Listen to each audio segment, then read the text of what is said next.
Chamallow est un grand garçon qui n'a peur de rien, ou presque. Sa voisine s'appelle Cookie. Elle est plus petite que lui et a peur de tout, ou presque. Aujourd'hui, Chamallow a une idée. Pour rentrer chez eux, ils vont prendre un raccourci. Ils vont passer par la forêt. Mais Cookie n'en a pas très envie. Elle a peur de la forêt. En fait, elle a peur des animaux. Chamallow essaye de la rassurer. Il n'y a aucun animal qui fait peur dans cette forêt.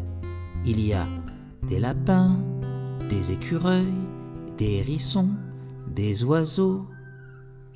Mais Chamallow a compris. Cookie a peur du loup. Alors pour la taquiner, il lui fait peur en imitant le cri du grand méchant loup. En explorant la forêt, elle se rend compte qu'il n'y a rien à craindre. Aucun des animaux qui vit ici ne lui veut du mal. Quand soudain apparaît une souris. Ce coquin de Chamallow essaye de l'attraper, mais elle va beaucoup trop vite.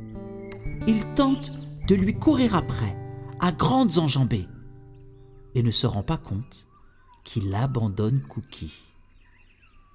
Toute seule dans les bois, elle est effrayée.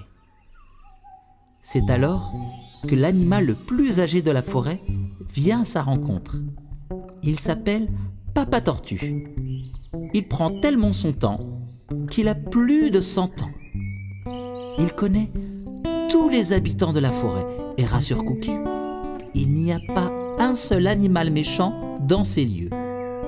Même le grand méchant loup interroge Cookie. Mais le loup n'est pas méchant du tout. C'est juste un gourmand. Lui, ce qu'il aime, c'est manger des crêpes. Cookie est soulagé et a appris une belle leçon. Quand on a peur des autres, il suffit parfois juste d'apprendre à les connaître. Et avec de la chance, on peut même s'en faire des amis. Elle remercie Papa Tortue et continue son chemin. Elle retrouve son ami Chamallow endormi au pied d'un arbre. Courir derrière cette souris a dû l'épuiser. C'est alors que Cookie a une drôle d'idée.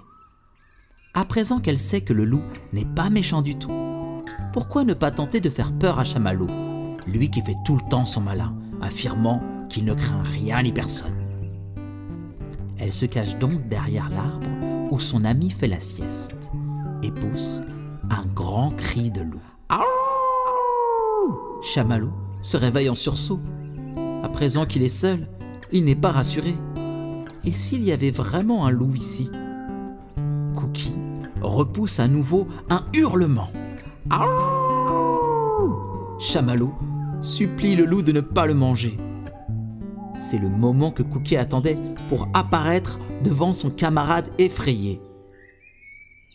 Les deux amis se sont retrouvés, l'une ayant appris à affronter ses craintes et l'autre à avouer ses faiblesses.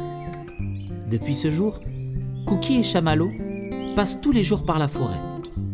Ils ne tentent plus d'attraper les animaux et ils n'en ont plus peur.